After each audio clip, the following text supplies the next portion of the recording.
Hello everyone, back with another video today. I think this is going to be a pretty quick one, actually.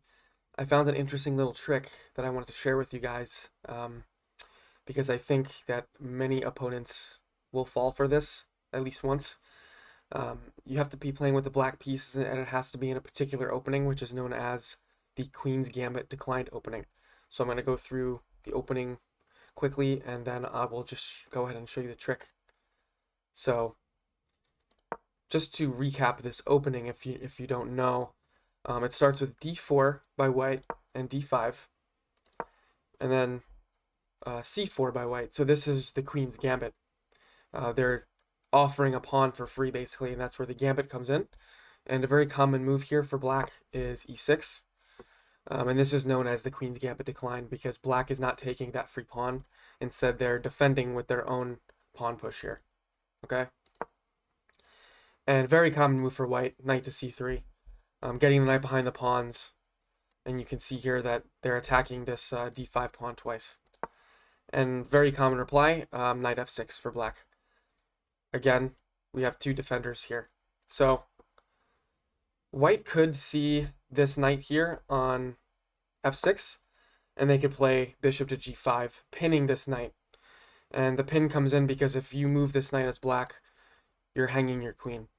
So it might appear to white here that taking this pawn on d5 is a real threat again, because since this knight appears pinned, black really likely wouldn't be wanting to move this knight at any point. So you can see that we're basically reducing the defenders of this pawn to 1. And now here for black, you want to play something basically tempting white to take your knight.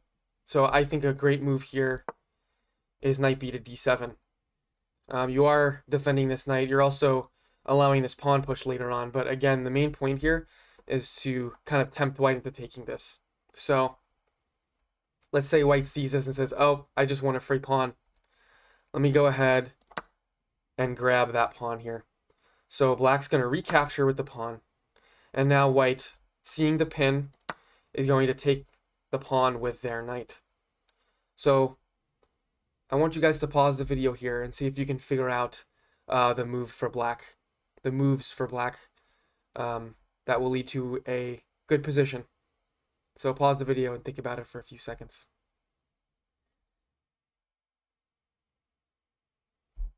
Okay, so the correct move for black here is going ahead and taking this knight on d5. How does this work exactly? Aren't we hanging our queen? So I guess we'll find out in a second. So after this move, I think very naturally white is just going to go ahead and take our queen and think that they've just won the game. So after this occurs, what we're going to play as black is very surprising. Bishop to b4 check. And there's nothing, there's no way for white's king to actually get out of the way here. So white's only move to prevent checkmate, basically, is blocking with the queen. So we're basically winning white's queen back. So after the queen blocks, we're going to go ahead and take the queen. And again, we're checking the king again. So the king has got to come and capture our bishop. And then we just gobble up the bishop with our king. And now we're basically up a knight. So I think it's a cute little trick that many opponents are going to fall for at least once. Both kings are, unable to castle at the end of this, but white's king, I would say, is a little bit more exposed.